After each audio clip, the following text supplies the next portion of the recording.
శ్రీ గురుభ్యో నమః. శక్తిపాత దేశికేభ్యో నమః. అందరికీ శుభోదయం అండి. ఇంతకుముందు మనం చెప్పుకున్న ఆడియోల్లో మనము ప్రాణాయామం గురించి చెప్పుకుంటున్నామండి. యమ, నియమ, ఆసన, ప్రాణాయామ అష్టాంగ యోగంలో 4వదండి. ఈ ప్రాణాయామం గురించి చాలా అంటే మామూలుగా సాధనకి చాలా ముఖ్య ప్రాముఖ్యత ఉంది. ఈ ప్రాణాయామం ద్వారానే హఠయోగ సాధనలో ఈ ప్రాణాయామాన్ని ఆచరించే పద్ధతులు అనేకం ఉన్నాయి. కానీ కుండలిని యాక్టివేషన్ జరిగిన తర్వాత సహజంగా ప్రక్రియలన్నీ అప్రయత్నంగా జరుగుతాయండి. కుండలిని యాక్టివేషన్ అనేది అది సహజ ప్రక్రియ అనమాట, సహజంగా జరిగేటువంటి ప్రక్రియ అనమాట. కాబట్టి ఈ సహజమైన ప్రక్రియలో కుండలిని యాక్టివేషన్లో అది దానికోసమే ప్రతి ఒక్కడు కూడా, ప్రతి సాధకుడు కూడా మంత్రజపం చేసినా, లేకపోతే ఏవైనా పూజలు చేసినా, జపాలు చేసినా, తపాలు చేసినా, తపస్సు చేసి ఋషులు తపస్సు చేసినా కూడా ఈ కుండలిని యాక్టివేషన్ కోసమే అందరూ ప్రయత్నిస్తుంటారు అనమాట. ఏ సాధన చేసిన సాధన లక్ష్యం ఏంటంటే కుండలిని యాక్టివేషన్ అనమాట. కుండలిని యాక్టివేషన్ జరిగిన తర్వాత ఇక నీ ప్రయత్నాలు ఉండవండి. ఇంకా లోపల యాక్టివేటెడ్ ఎనర్జీ మనం ప్రయత్నాలు ఎంతవరకు అంటే మనం ఆ శక్తికి సరెండర్ కావటం అంతవరకే.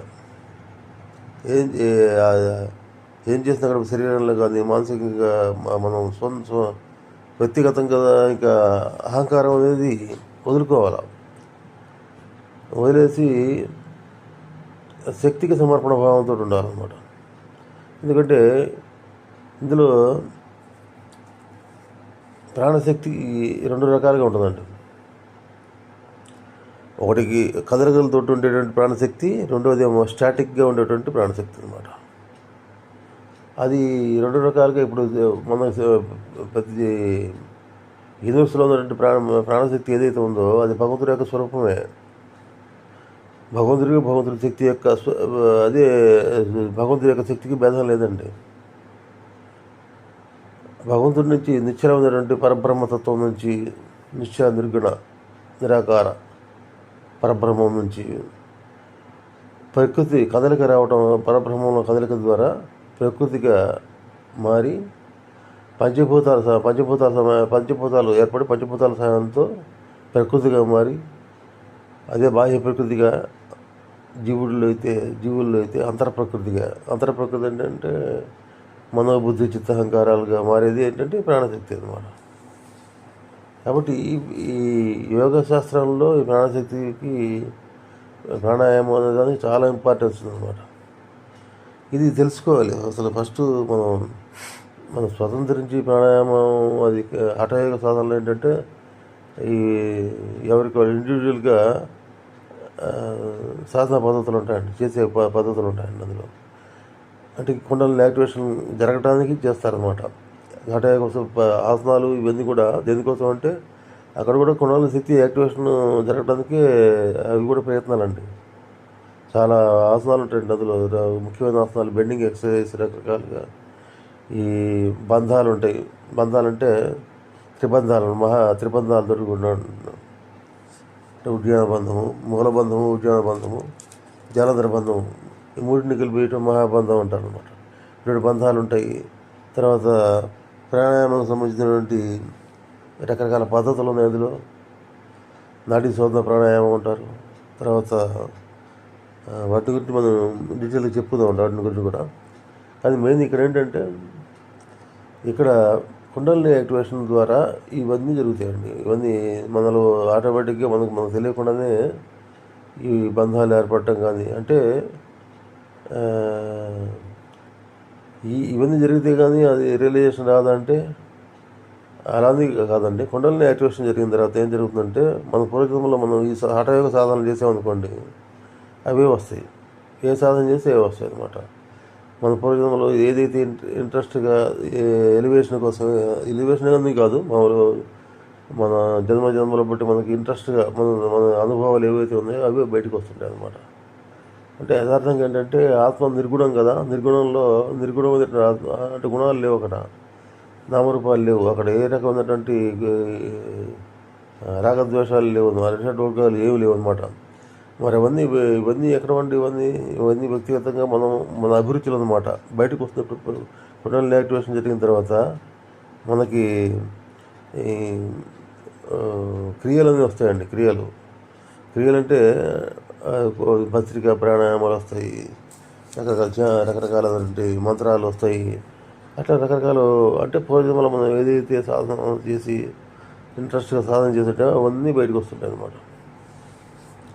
అవి మామూలుగా హఠయోగులు ఏం చేస్తుంటారంటే ఈ రకరకాల సాధనలు చేస్తుంటారు. దేనికోసం చేస్తారంటే ఆ సాధన ద్వారా కుండలిని యాక్టివేషన్ పొందాలని అని చెప్పేసి కుండలిని యాక్టివేషన్ పొందే విధానాన్ని హఠయోగంలో ఏంటంటే ప్రాణాయామం అంటారు. హఠయోగ పద్ధతులు ఏమంటారంటే అది ప్రాణాయామం అంటారు. ప్రాణము అంటే ఏంటంటే ప్రాణ ఆయామము అంటే లైఫ్ ఫోర్స్ ఏదైతే ఉందో లైఫ్ ఫోర్స్, దాన్ని బ్రెత్ అంటాం అన్నమాట, మన శ్వాస అంటాం అన్నమాట. కాబట్టి దాన్ని ఆయామం అంటే కంట్రోల్ చేయటం, దాన్ని ఎక్స్టెన్షన్ చేయటం అనమాట. ప్రాణాయామంలో ఏం చేస్తారంటే ఈ హఠయోగ సాధన పద్ధతుల్లో అవి దాని యొక్క శ్వాసని ఎక్స్టెండ్ చేస్తారనమాట. శ్వాసని సూక్ష్మం చేస్తారు. ఎక్స్టెన్షన్ అంటే ఇక్కడ సూక్ష్మ స్థాయిలోకి తీసుకెళ్తాం అనమాట. కాబట్టి సూక్ష్మ స్థాయిలోకి తీసుకెళ్ళినా ఇది శ్వాసను సూక్ష్మ స్థాయిలో తీసుకెళ్ళినా మనసు సూక్ష్మమవుతుంది, మనసును సూక్ష్మ స్థాయిలో తీసుకెళ్ళినా కూడా శ్వాస సూక్ష్మమవుతుంది అనమాట. రెండింటికి లింక్ ఉందన్నమాట. ఏదైనా చేయొచ్చు. మనసుని సూక్ష్మ స్థాయిలోకి జ్ఞానయోగం ద్వారా కానీ, భక్తి యోగం ద్వారా కానీ, నిష్కామ కర్మయోగం ద్వారా కానీ మనసును సూక్ష్మ స్థాయిలోకి తీసుకెళ్ళినా బ్రెత్ కంట్రోల్ అవుతుంది. ఒక ప్రాణాయామం అల్టిమేట్ అని అనుకోకూడదండి. హఠయోగ సాధనలు పైపెచ్చి ఏంటంటే అవి డేంజర్ అండి. కొంచెం హఠయోగ సాధనలు సిద్ధ గురువు యొక్క పర్యవేక్షణలో ఉండాలండి. హఠయోగ సాధనలు చాలా జాగ్రత్తగా చేయాల్సి ఉంటుంది. అందులో పొరపాటు పడ్డారంటే చాలా ఇబ్బందులు పడాల్సి వస్తుంది. లోపల అంతర్ప్రకృతిలో మార్పు వస్తాయి అన్నమాట. అందుకని పైపెచ్చి ఇంకో నష్టం ఏంటంటే హఠయోగ సాధనల వల్ల శరీర భ్రాంతి పెరుగుతుంది. శరీరాన్ని ఎంతసేపు శరీరాన్ని ఆరోగ్యంగా పెట్టుకోవటం, దాని మీదే ఆలోచనలు ఉంటాయి తప్పితే ఆ శరీరం రోజు చూసుకుంటాం అన్నమాట. మనకి తేడా వస్తుందా లేదా, అందులో ప్రోగ్రెస్ ఉందా లేదా, శరీర భ్రాంతి ఉంటుంది అన్నమాట. ఈ భ్రాంతులు ఇంకా పెరుగుతాయి, శరీరం ఉన్నటువంటి ఆకర్షణ ఇంకా పెరుగుతుంది అన్నమాట. కాబట్టి హఠయోగ సాధనలు ఏంటంటే ఇంకా లైఫ్ లాగా అవి చేస్తూ ఉంటారు అన్నమాట. దానివల్ల కొన్ని సిద్ధులు అంటూ వస్తే రావచ్చు, కానీ ఈ అల్టిమేట్ అయినటువంటి ఆత్మజ్ఞానం అనేది దానివల్ల కష్టం రావటం అన్నమాట. కాబట్టి శ్రీరామకృష్ణ వారు కూడా వివేకానంద స్వామి ఇట్లా హఠయోగ దీనికి వెళ్తానని చెప్పండి, సాధనలకు వెళ్తానంటే వారిస్తారనమాట. దానివల్ల నీకు దాని పట్ల ఒక మనసులో ఒక ప్రింట్ ఏర్పడుతుందన్నమాట. ఇది హఠయోగ సాధనలు చేస్తుంటే అది దాన్ని ఏంటంటే శరీరం పట్ల రాగం ఏర్పడుతుందన్నమాట, శరీరం పట్ల ఆసక్తి ఏర్పడుతుందన్నమాట. కాబట్టి అవి ఆయన నిరసిస్తారన్నమాట. మరి ఏం చేయాలంటే మనకి మనసు ద్వారా నిష్కామ కర్మలు చేయటం కానీ, భక్తి మార్గం భగవంతుడి సమర్పణ భావంతో సాధనలు చేయటం కానీ, తర్వాత మళ్ళీ జ్ఞానయోగం నిత్యానిత్య వివేచన చేయటం కానీ, ఇవన్నీ కూడా నీకు ఏమవుతుందంటే చేయటం ద్వారా ఏమవుతుందంటే మనశుద్ధి కలుగుతుంది, చిత్తశుద్ధి కలుగుతుంది అన్నమాట. చిత్తంలో మనం ఆల్రెడీ ఏర్పరచుకున్న సంస్కారాలన్నీ ఏవైతే ఉన్నాయో వాటన్నిటినీ అవి కొత్త సంస్కారాలు ఏర్పడినవి ఈ భక్తి యోగం ద్వారా కానీ, నిష్కామ కర్మయోగం ద్వారా కానీ, తర్వాత మళ్ళీ జ్ఞానయోగం ద్వారా కానీ, ఇవన్నీ చేస్తున్నప్పుడు ఏంటంటే కొత్త సంస్కారాలు ఏర్పడవు. పాత సంస్కారాలని మనం వదిలేస్తుంటాం అన్నమాట. అనుభవించడం ద్వారా మనం పాత సంస్కారాలను వెళ్ళిపోతుంటాయి అన్నమాట.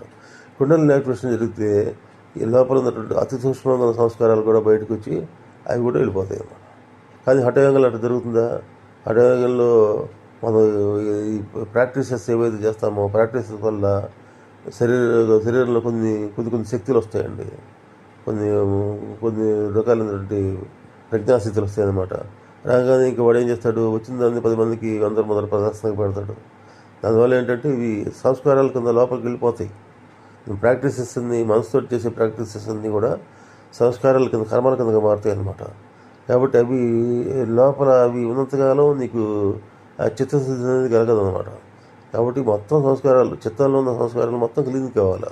మనం కొత్త ఈ రకంగా అటవిక సాధనల ద్వారా, మిగతా లౌకిక మనసుతో చేసే సాధనల ద్వారా కొత్త చేరుస్తాం అనమాట. కొత్త చేర్చడం వల్ల ఏమవుతుందంటే మనకి మనం మనసు ఇంకా ఏమవుతుంది, ఇంకా జటిలంగా మనసులో ఆలోచనలు ఇంకా పెరుగుతాయి అన్నమాట. వ్యక్తిత్వం ఇంకా బలపడుతుంది అన్నమాట. కాబట్టి ఇక్కడ ఏంటంటే అహంకార నాశనం అనమాట. మన సాధన ద్వారా అహంకార నాశనం జరగాలి. కాబట్టి దీనికి ఒకటే మార్గం, భగవంతుడికి సమర్పణ భావంతో ఉండడం అనమాట. అది భక్తి భావంతో కానీ, లేకపోతే భగవంతుడు కానీ, గురువు కానీ, సిద్ధ గురువు కానీ వాళ్ళకి సమర్పణ భావంతో ఉంటూ అవి శక్తికి కానీ మనం భగవంతుడి శక్తికి తేడా లేదు కదా. ఆ భగవంతుడి శక్తి, గురువులో కూడా అదే శక్తి ఉంది. భగవంతుడిలో ఏదైతే శక్తి, మన భగవత్ శక్తి ఏదైతే ఉందో గురువులో కూడా అదే శక్తి ఉంటుంది అన్నమాట. ఎందుకని అందరిలో ఉంటుంది అది. కాకపోతే గురువులు ఏంటంటే సాధన ద్వారా అది బాగా ఇంప్రూవ్ అయ్యి ఉంటుంది అన్నమాట, బాగా పెరిగి ఉంటుంది అన్నమాట. అంటే సిద్ధగురువు యొక్క అనుగ్రహం వల్ల ఏమవుతుంది, ఆయన సమస్యలోకి మనకు వెళ్ళినప్పుడు మనకు కూడా ఆలోచన రహిత స్థితులు, అంటే మనం సాధనలో అంటే నిశ్చల స్థితి, మనసు నిశ్చలం చేయటం ఆ సాధన లెక్క లక్ష్యం అనమాట. అప్పుడు సిద్ధగురు సమస్యల్లో ఆయన మాటలు ఉన్న సత్సంగం ద్వారా కానీ, లేకపోతే చూపుల ద్వారా కానీ, లేకపోతే స్పర్శ ద్వారా కానీ ఆయన చేయగల సామర్థ్యాలు ఆయనకు ఉంటాయి. కానీ చేస్తున్నామని ఆయనకు తెలియదు. ఆ సిద్ధగురువులు కూడా ఎట్లా ఉంటారంటే నిరంతరం భగవద్ధ్యానంలో ఉంటారు. కాబట్టి వాళ్ళకి బయట బాహ్యంగా జరిగే వాటి మీద అసలు అవి ఏమి ప్రభావం చూపించవు అనమాట. అటువంటి వాళ్ళు ఏం చేస్తారంటే సహజంగా ఎవరన్నా అదృష్టవశాత్తు తన దగ్గరకు వచ్చిన శిష్యుల్ని తోటి మంచిగా వాళ్ళకి ఆశీర్వాదం ఇచ్చిన, అలాగే ఏమైనా వాళ్ళకి మంచి మేలు కలగాలని చెప్పేసి ఒక మంచి దృష్టితో చూసిన, మాట్లాడిన అవతల వాళ్ళ మార్పు వస్తుంది. అంతేకాని వాడు కావాలని చేయరండి. అది అందరిని బాగు చేయటానికి పొందవారు అండి. భగవంతుడే అందరిని బాగు చేయాలి అంటే భగవత్శక్తి ఆ సిద్ధ గురువు ద్వారా మాట్లాడుతుంది, పలుకుతుంది, స్పర్శ చేసేది కూడా భగవత్శక్తి. అంత సరళనెస్ సిద్ధ గురువులో ఉంటుంది అన్నమాట. అంతేగాని యూట్యూబుల్లో ఊరికి మేమందరం ప్రాణాయామాలు అన్నీ నేర్పుతామని చెప్పేసి అని మనసు ద్వారా రకరకాల ప్రకటనలు వస్తాయంటే ఇవన్నీ మనసుకు సంబంధించినవండి. ఇవన్నీ మనం ఈ మనసుకు సంబంధించి మనసు పరిధి నుంచి బయటకు వెళ్ళాలి, ఆత్మ పరిధికి వెళ్ళాలన్నమాట. మనసు పరిధి నుంచి ఆత్మ పరిధికి వెళ్ళినప్పుడే మనకు యథార్థం అనేది అర్థమవుతుంది అన్నమాట. కాబట్టి ఈ ప్రాణాయామ సాధనలో ఏంటంటే, ప్రాణాయామ సాధనలో లైఫ్ ఫోర్స్ అంటే బ్రెత్ ఏదైతే ఉందో దాన్ని ఎక్స్టెండ్ చేయడం. అది ప్రాణాయామం అంటే దాన్ని ఎక్స్టెండ్ చేయడం. ఎక్కడి దాకా ఎక్స్టెండ్ చేయాలి? మన బాహ్యంగా స్థూల ప్రపంచంలో మనం కుడిముక్కు ఎడముక్కు ద్వారా మనం పీల్చుకుంటున్న శ్వాస ఏదైతే ఉందో అది అతి సూక్ష్మంగా మరి సూక్ష్మ మార్గం ద్వారా రెండో మార్గం ఒకటి ఉంది. ఈ మార్గం ఒకటి బయట అందరు జీవుల్లో ఉండేటువంటి అంటే ఈ శ్వాస ప్రక్రియ ఎట్లా ఉంటుందంటే ఈ రెండు ముక్కుల ద్వారా ఇడాపింగళ నాడుల ద్వారా సూర్యచంద్ర నాడులు అంటారు వాటిని. ఒకటి ప్లస్ ఒకటి మైనస్ అనమాట. ఈ రెండు రన్ అవుతున్నప్పుడు నీకు జీవన ప్రక్రియలు బాహ్య ప్రపంచంతో సంబంధం ఉంటుందండి. వాటిని సూక్ష్మ స్థాయిలో ఎక్స్టెన్షన్ అంటే అది ప్రాణాన్ని ఎక్స్టెండ్ చేయడం అంటే లైఫ్ ఫోర్స్ని ఇంకా సూక్ష్మ స్థాయిలోకి మార్చడం అంటే ఏంటంటే దీనికి ఇంకో మార్గం. సూక్ష్మ స్థాయిలో ప్రాణం మనం ఎట్లయితే మనం యోగాలు నిష్కామ కర్మ కానీ, తర్వాత భక్తి యోగం కానీ, జ్ఞానయోగం కానీ, ఏ యోగాలని రాజయోగం కానీ, ఏ యోగాలు ఏదైనా అనుసరించి కుండలిని యాక్టివేషన్ జరిగిన తర్వాత యాక్టివేషన్ ఎక్కడ జరుగుతుందంటే ఇంకో మూడో మార్గంలో జరుగుతుంది, బయట జరగదంటే ఇడాపింగళ నాడులు అక్కడ ద్వారా మన ఎక్స్టెన్షన్ అది ఆరోగ్యానికి, శరీర ఆరోగ్యానికి, తర్వాత దీనికి పనికి వస్తాయండి. హఠయోగ సాధనలు కూడా ఇవన్నీ పనికి వస్తాయి. ఇవన్నీ బాహ్యంగా ఉండేటువంటి శ్వాస ద్వారా చేస్తారు. శ్వాసని మామూలు స్థూలంగా ఉన్న శ్వాసని సూక్ష్మంగా మార్చడానికి బాహ్య సాధనలు చేస్తారు.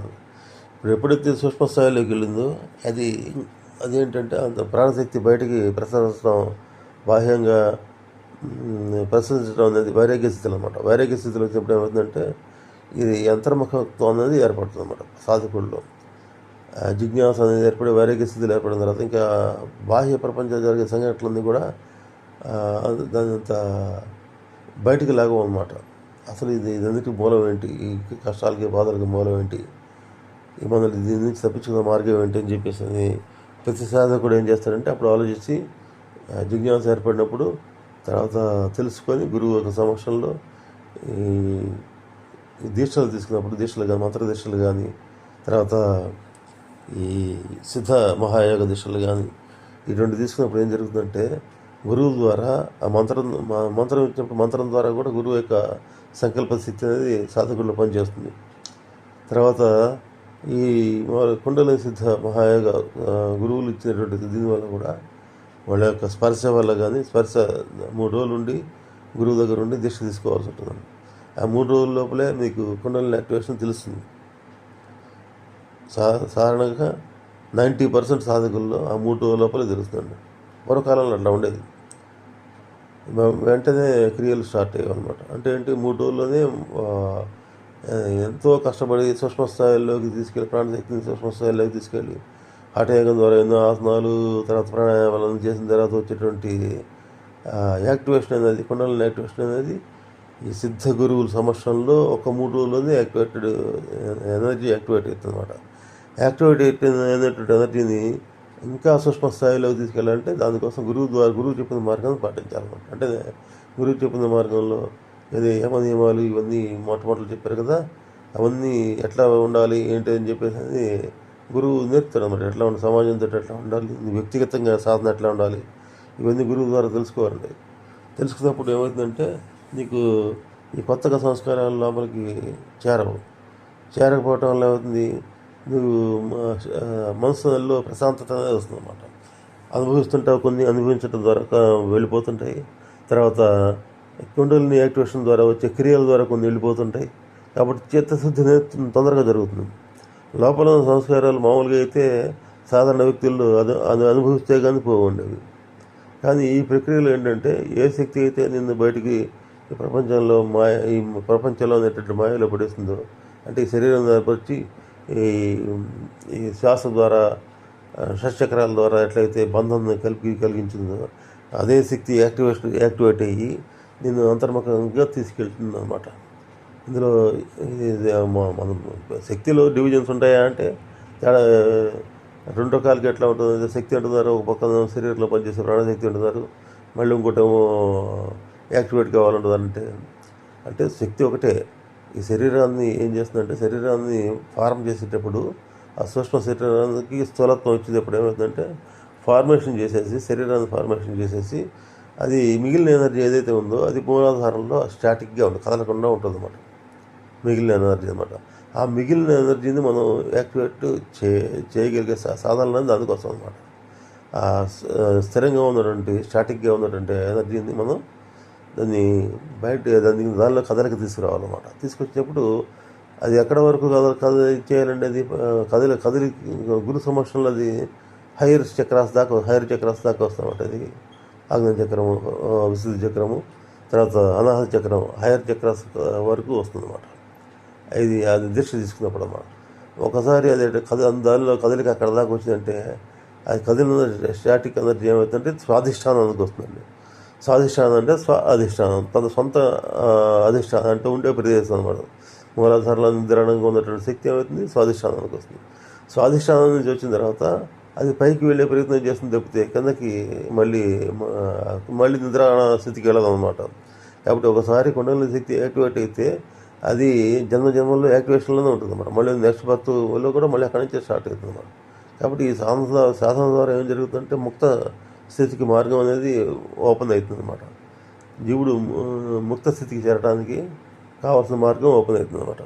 మిగతా సాధన మనసుతో చేసే సాధనలు ఏవైతే ఉన్నాయో అవేవి మీకు ముక్త స్థితిని ఇవ్వండి. ఎందుకంటే మనసుకు కూడా శక్తి ఇచ్చేది ఏంటంటే ఈ ప్రాణశక్తి.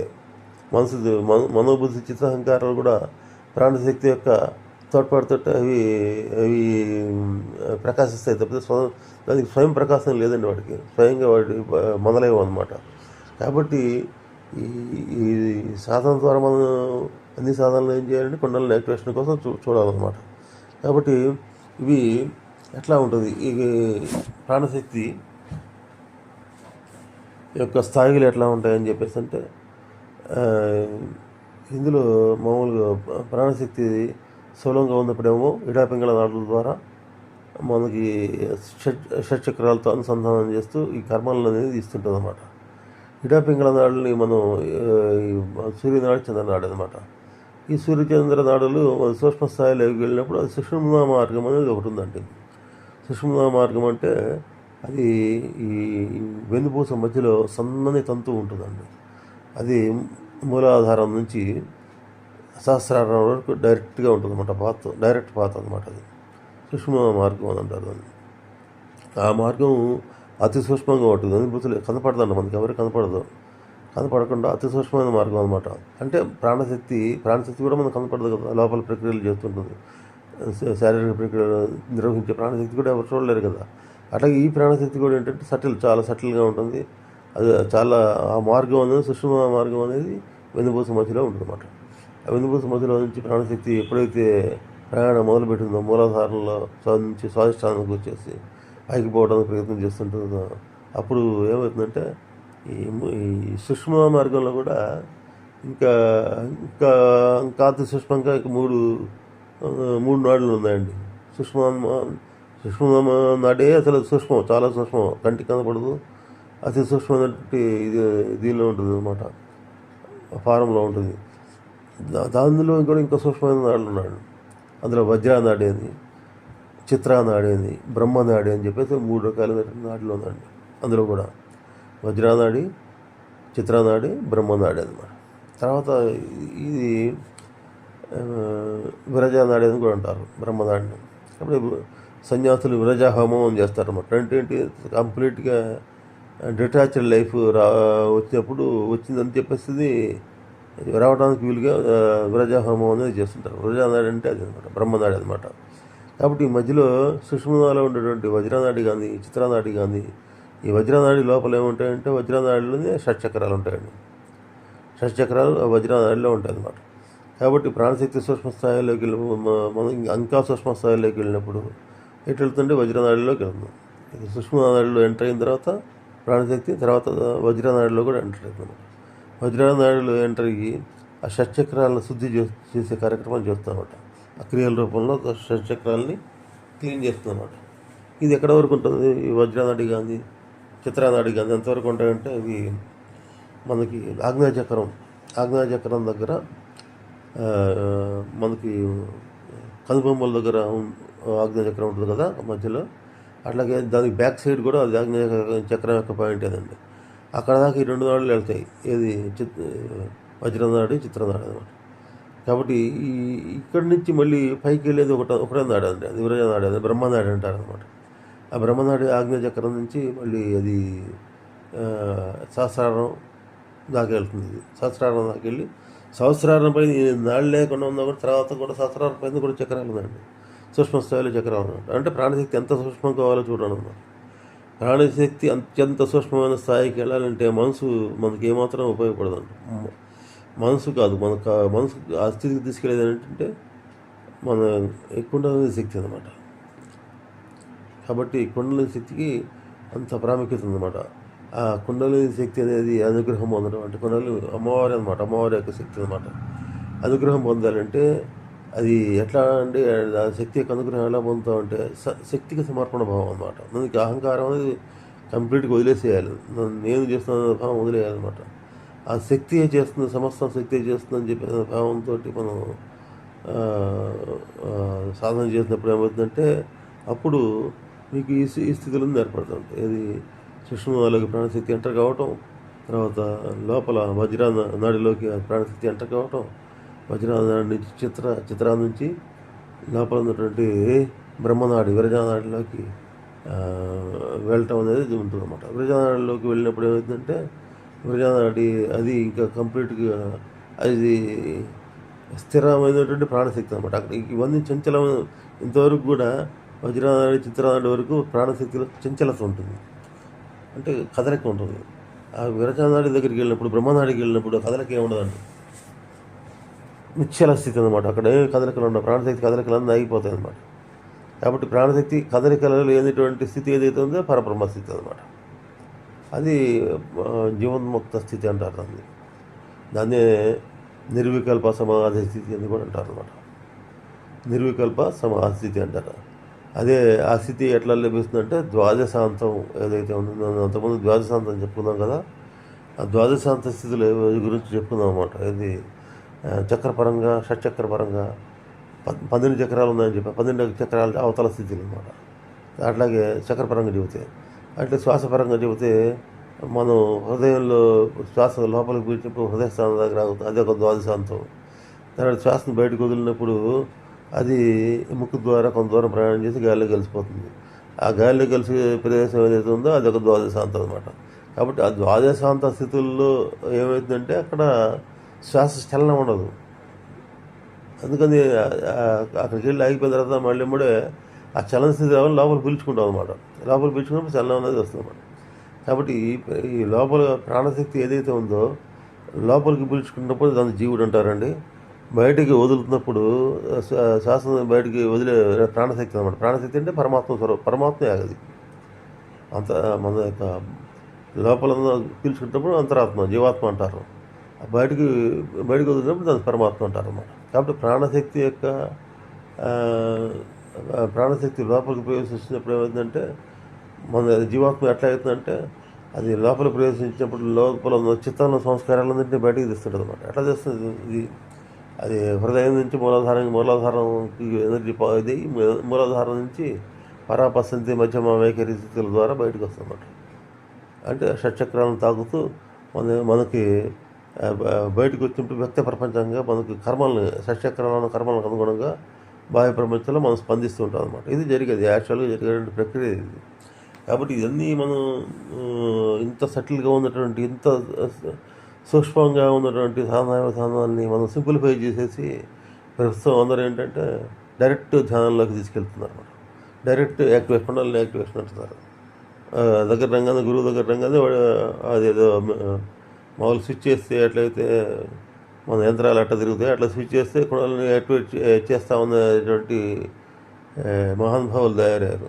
కాబట్టి వాళ్ళ ఇంత సాధనలో ఇంత సూక్ష్మ స్థితులు ఉండగా సూక్ష్మ స్థాయిలో ఎంతో తపస్సు ఇవన్నీ చేయాల్సిన సాధనల్ని సింప్లిఫై చేసేసి ఒక మంత్రం ఇచ్చేసి ఈ మంత్రం చేసేసి నీకు అన్ని వస్తాయని చెప్పటం, లేకపోతే ఇంకా కాసేపు స్పర్శాల చూపుల ద్వారా కానీ కుండలని యాక్టివేషన్ చేయటం కానీ ఇవన్నీ చేస్తారండి. అంటే ఏంటి, వీళ్ళకి యథార్థమైన అవగాహన లేదు, అసలు శాస్త్రం గురించి అవగాహన లేదు. తర్వాత వాళ్ళు అనుభవం కూడా ఉండదు అన్నమాట. అనుభవ శూన్యాలు అనమాట. శాస్త్రం ఏంటంటే మన సాధన ద్వారా అనుభవం పొందాలి. పొందితేనే మనం పొందిన అనుభవం కరెక్ట్గా మనం పొంది అది 10 మందికి మేలు జరిగితే 10 మందికి చెప్పాలన్నమాట. అది అప్పుడు చెప్పేటటువంటి నువ్వు పొందినటువంటి అనుభవాన్ని 10 మంది పంచడానికి వీలు ఉంటుంది అన్నమాట. అంతేగాని నువ్వు అనుభవం పొందకుండా పుస్తకాలు చూసేసి అక్కడేదో మిడిమిడి జ్ఞానం అంటారనమాట.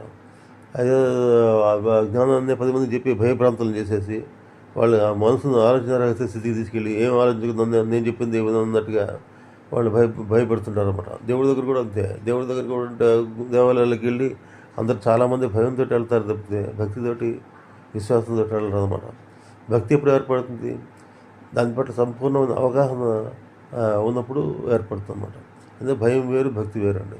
ఇప్పుడు చేసేటట్టు వీళ్ళందరూ కూడా ఇప్పుడు ఉన్నటువంటి గురువులందరూ ఏంటంటే భయం కలిగిస్తారు. వాళ్ళకి ఏదో స్థితులు ఉన్నాయి, వాళ్ళ దగ్గరికి వస్తే అన్ని భయాలు పోగొడతాం అని చెప్పేసి అని వాళ్ళని ఆశ్రయిస్తే అన్నీ పోతాయని చెప్పేసి భావంతో అట్లా జనాలను మభ్యపెడుతుంటారు అన్నమాట.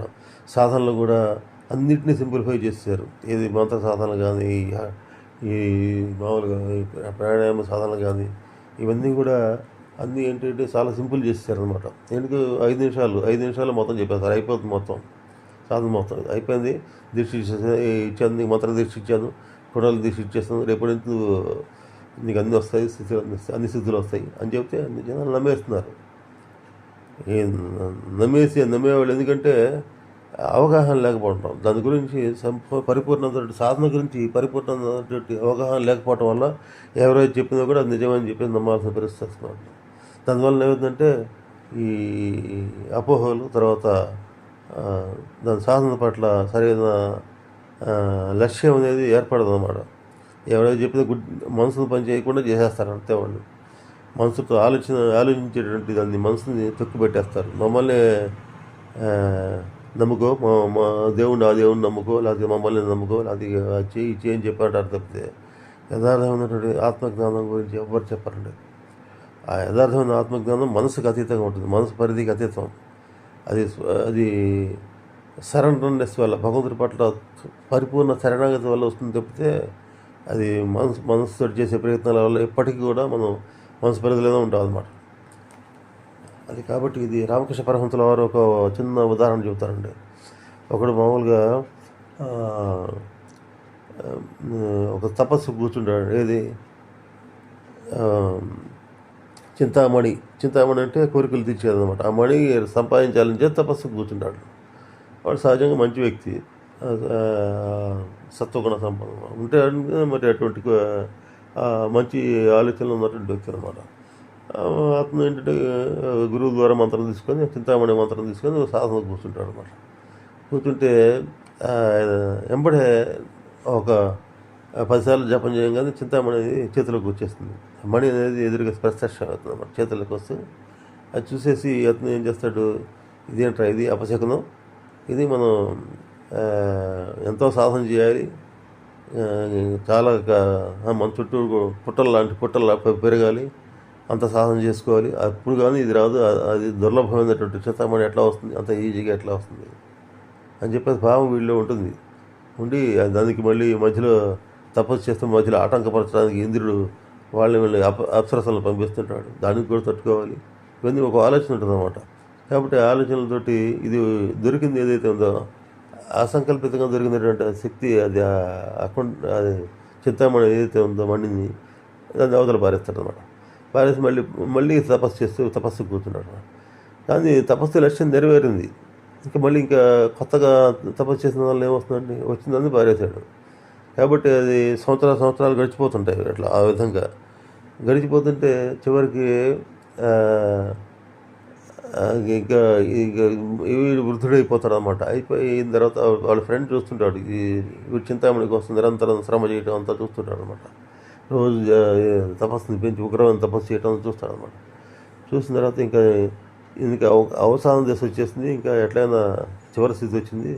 కాబట్టి వీడికి సంతోషపెట్టి పంపాలి, స్నేహితుడు కాబట్టి అని చెప్పేసి ఒక రాయి తీసుకొచ్చేసి, రంగులతో మెరిసే రాయి తీసుకొచ్చి అతని ధ్యానంలో కూర్చుండగా అతని చేతిలో పెడతాడు అనమాట. పెడితే అది చూసి వాడికి కళ్ళతో చూసిన తర్వాత అతనికి ఆనందం విపరీతం, ఎంత ఆనందం కలుగుతుందంటే చివరికి సాధించాను అని చెప్పేసింది. ఆ సంతోషపడిపోయి ఆ సంతోషంతో తట్టుకోలేక ప్రాణాలు వదులుతాడు అనమాట. కానీ ఇక్కడ యథార్థం బయటకు వచ్చిందండి. చింతామణి మనం మనసు పరిధిలో ఉన్నంతకాలం, అంటే మానసిక సాధనలు చేస్తున్నంతకాలం నీకు ఎప్పటికి కూడా బంధాలను ఉంటామండి. గురువు ఏం చేయాలంటే, గురువు చేయాల్సిన ఒకటే మార్గం ఏంటంటే సరెండర్నెస్. ఇది భగవత్ శక్తికి నువ్వు సరెండర్ కావాలి. ఏ శక్తి, చైతన్య శక్తి అయితే ప్రపంచం మొత్తం వ్యాపించిందో అదే గురువులో ఉంటుందండి. గురువులో అహంకారం ఉండకూడదు.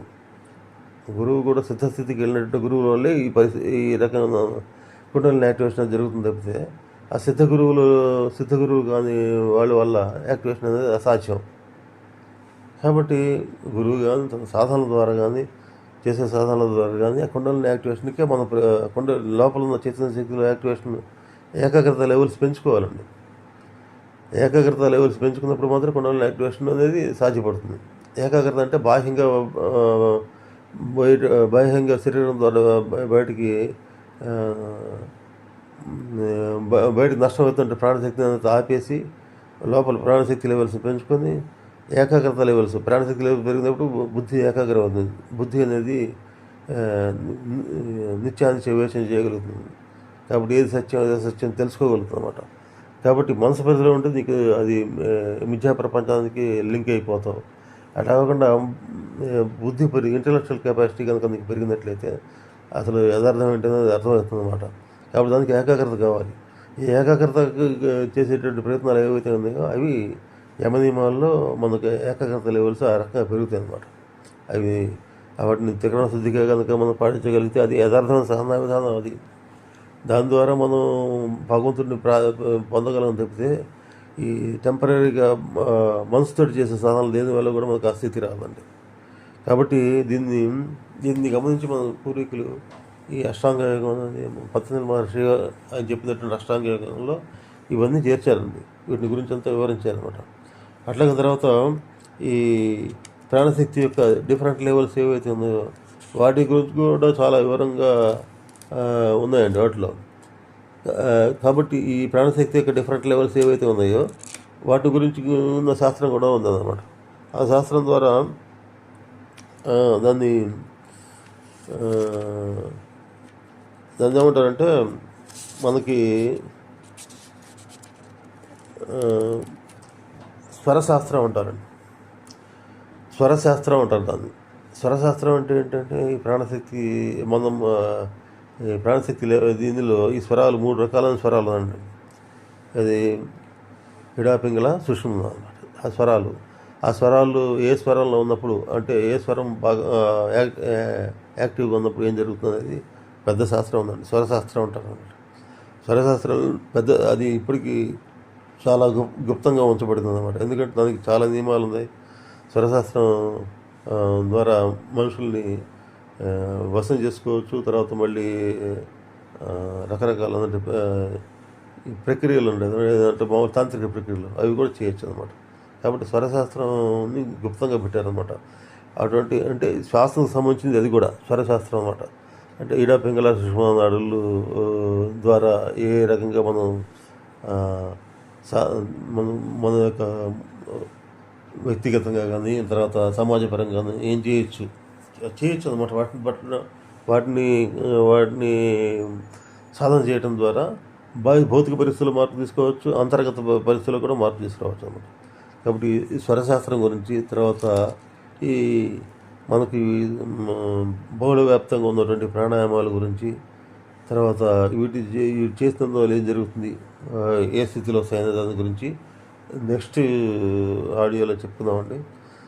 మరి ఈరోజు ప్రాణాయామం గురించి చెప్పాలంటే చాలా పెద్ద శాస్త్రం ఉండాలి. మనకు ఎంతవరకు అవసరమో అంతవరకు చెప్పుకుందాము. ఈ ఛానల్ని అందరూ సబ్స్క్రైబ్ చేయండి. ఎందుకంటే ఇందులో నేను మామూలుగా అందరికి తెలియాలి, సబ్జెక్ట్ అందరికి తెలియాలి అనే ఉద్దేశం అంటే, ఎందుకంటే బాహ్యంగా చాలామంది ఏంటంటే రకరకాలుగా అపోహలు ఉన్నాయండి. ఈ సాధనల గురించి అందరూ ఏం తెలుసుకోకుండా మాట్లాడుతున్నారండి. సాధన గురించి సమగ్రమైన అవగాహన లేకుండా మాట్లాడుతారన్నమాట. అవగాహన లేకుండా మాట్లాడేటువంటి గురువుల వల్ల ఏమో జరుగుతుంటే సమాజానికి నష్టం జరుగుతుంది. తెలుసుకొని చేయటం వల్ల మనకు సాధనలో సరైన పర్ఫెక్ట్ పాత్రలో మనిషి వెళ్తాడు తప్పితే తెలుసుకోకుండా ఎవరో ఏదో చెప్పారని చెప్పేసి మనం చేసుకుంటూ పోతుంటే అదేమవుతుందంటే మీకు టైం వేస్ట్, తర్వాత ఎనర్జీ వేస్ట్, అన్నీ వేస్ట్ అవుతుంది అన్నమాట.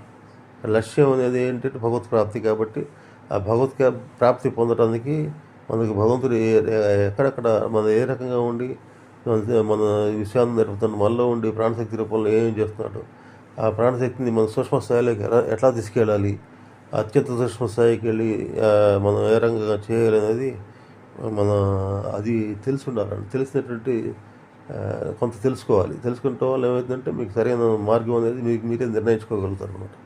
కాబట్టి ఎవరో ఒకరు చెప్పినట్టుగా గుడ్డిగా ఫాలో కావడం అనేది పోవాలి. అది జ్ఞానం అన్నమాట. జ్ఞానం అనేది అంటే భక్తి ఒకటే కాదు, భక్తి ప్లస్ జ్ఞానం 2 కలిస్తే కానీ కరెక్ట్ పాత్కి మీరు వెళ్ళడం. భక్తి జ్ఞానాలు 2 కలిస్తేనే మీకు కరెక్ట్ మార్గం అనేది మీకు ఎదురుగా కనపడుతుంది. తప్పితే ఉత్తమ భక్తి ఉన్నా కూడా సింపుల్గా భక్తి నమ్మారు అనుకోండి, ఎవరైనా నమ్మేసి వెళ్ళిపోయారు అనుకోండి, దానివల్ల మూఢ భక్తి కిందగా మారుతుంది అనమాట. వాడు ఏ చెప్తే చేస్తారు, వాడికి బానిస కిందగా మారిపోతారు అనమాట. కాబట్టి అది ఉండాలి. జ్ఞానం ఉండాలి. జ్ఞానం అంటే దాని గురించి తెలిసి అవగాహన ఉండాలన్నమాట. అవగాహన ఉన్నప్పుడు కరెక్ట్ పాత అనేది మీకు మీరు నిర్ణయించుకోగలుగుతారు అనమాట. కాబట్టి ఈ భక్తి జ్ఞానం 2 కలిసిందే అది సాధన అంటే అనమాట. తర్వాత కొత్త జ్ఞానం ఉన్న ఏమైందంటే అహంకారం పెరిగిపోతుంది. నాకు అది శాస్త్రాలు తెలిసిందని చెప్పేసి అని వాడికి ఒక అభిప్రాయం ఉందనుకోండి, వాళ్ళు నేను నన్నంటావా, నా గురువు గారిని నన్నంటావా అని చెప్పేసి అహంకారం ఉంటుంది అనమాట. కోపం వస్తుంది, కోపానికి అన్నిటికీ ఇదవుతారు అనమాట. ఇదంటే ఉత్త జ్ఞానం ఏం తీసుకొస్తుందంటే అహంకారం తీసుకుంది. భక్తి అనేది సమర్పణ అనేది అనుభవం తీసుకొస్తున్నారు. కాబట్టి భక్తి జ్ఞానాలు రెండింటిని మనం ఉపాసన చేయాల్సి ఉంటుంది అన్నమాట. ఆ జ్ఞానం అనేది వదిలేశారు జనాలు. ఇప్పుడు భక్తి ఒకటే పెట్టుకున్నారు. భక్తి పెట్టుకొని ఏదో గుడికి వెళ్ళమన్నారు, వెళ్తున్నాను, గురుగారి దగ్గరికి వెళ్ళమన్నారు, గురుగారి దగ్గరికి ఆయన చెప్పింది చేస్తాను, అంతవరకు అంటే సరిపోతుంది. దాని వెనకాల ఎందుకు భక్తిగా ఉండమన్నారు, దానికి ఉన్న రహస్యం ఏంటి, భక్తి సాధన రహస్యాలు ఏంటి అని తెలుసుకోవాలండి. తెలుసుకొని సాధనలు మొదలు పెట్టాలి. అంతేకాని ఇంత అతి సూక్ష్మమైనటువంటి అతి ముఖ్యమైనటువంటి శాస్త్రాలు ఏం తెలుసుకోకుండా ఎట్లా మొదలు పెడతారండి? మొదలు పెట్టకూడదు అన్నమాట. అందుకని వీటి కోసమే, ఆ తెలుసుకోవటం కోసమే ఋషులు ఇన్ని శాస్త్రాలు రాశారు. ఇంత సూక్ష్మ స్థాయిలో ఉన్నటువంటి ఆ సాధనా పద్ధతులు తెలుసుకోవడానికి ఒక్కొక్కళ్ళు మరి మహర్షుల దగ్గర నుంచి, మునుల దగ్గర, సిద్ధ గురువుల దగ్గర నుంచి ఎంతమందో ప్రజలకు ఉపయోగపడే విధంగా అనేక శాస్త్రాలు రాశారన్నమాట. ఇక్కడ ఉపనిషత్తులు కానీ, పురాణాలు కానీ, తర్వాత వేదాంగాలు కానీ, ఇవన్నీ భగవద్గీత, ఇవన్నీ వీటిలో మరి ఎన్ని గుప్తమైన విషయాలు ఉన్నాయండి. అవి తెలుసుకోవాలంటే దానికి సంబంధించిన జ్ఞానం కూడా మనం ఏర్పరచుకోవాలన్నమాట. కాబట్టి మహర్షులు చెప్పినటువంటి జ్ఞానాన్ని పొందాలంటే అటువంటి స్థాయి ఉన్నటువంటి అది డైరెక్ట్గా మనం చదువుకుంటే తెలియవండేవి. అనుభవజ్ఞుడు చెప్పినటువంటి మాట ద్వారా మాత్రమే నీకు అది అర్థమవుతుంది. అంటే అనుభవజ్ఞుడు అంటే అహంకారం వదిలేసి హృదయ పరిధిలో ఉన్నటువంటి వ్యక్తి, సిద్ధగురువు ఎవరైతే ఉన్నారో ఆ సిద్ధగురువు చెప్పిన మాటల ద్వారా కానీ, ఆయన చెప్పినటువంటి వ్యక్తం చేసినటువంటి అభిప్రాయాల ద్వారా కానీ మనకి అవి మార్పు వస్తుంది తప్పితే మామూలు సాధారణ వ్యక్తులు వాళ్ళు ఏదో ఊహించి రాసిన వాటి వల్ల ఏ మార్పు రాదు, గుర్తుపెట్టుకోండి. కాబట్టి ఇటువంటి ఇంత శ్రేష్టమైనటువంటి మార్గం మహర్షులు మనకు అందించారనమాట. కాబట్టి కుండలిని సిద్ధ మహాయోగాలు కూడా అటువంటి సిద్ధ గురువులు చెప్పినటువంటి అనేక విషయాలు గ్రంథస్థం చేయబడిన గ్రంథాల్లో ఉన్నాయన్నమాట. కాబట్టి అటువంటి గ్రంథాలని హిందీలో ఉన్నాయి, తెలుగులో కూడా అనువాదంలో ఉన్నాయి. కాబట్టి వాటిని మీరు చిత్తూరు ఆశ్రమంలో దొరుకుతాయి. అవి మీరు చదివి అందులో వాళ్ళు చెప్పినటువంటి విషయాలు ఏవైతే ఉన్నాయో వాటిని తెలుసుకొని సాధన చేయటం అనేది ఉండాలన్నమాట. కాబట్టి ఆ సిద్ధగురువుల యొక్క విశ్వవ్యాప్తంగా ఉన్నటువంటి సిద్ధగురువుల యొక్క అనుగ్రహం ఉత్తమ సాధకులందరి మీద ఉండాలని చెప్పేసి అందరూ సంపూర్ణమైన పరిపూర్ణమైన జ్ఞానంతో సాధనలో ముందుకు పోవాలని చెప్పేసి ఆశిస్తూ ఈరోజు స్వస్తి.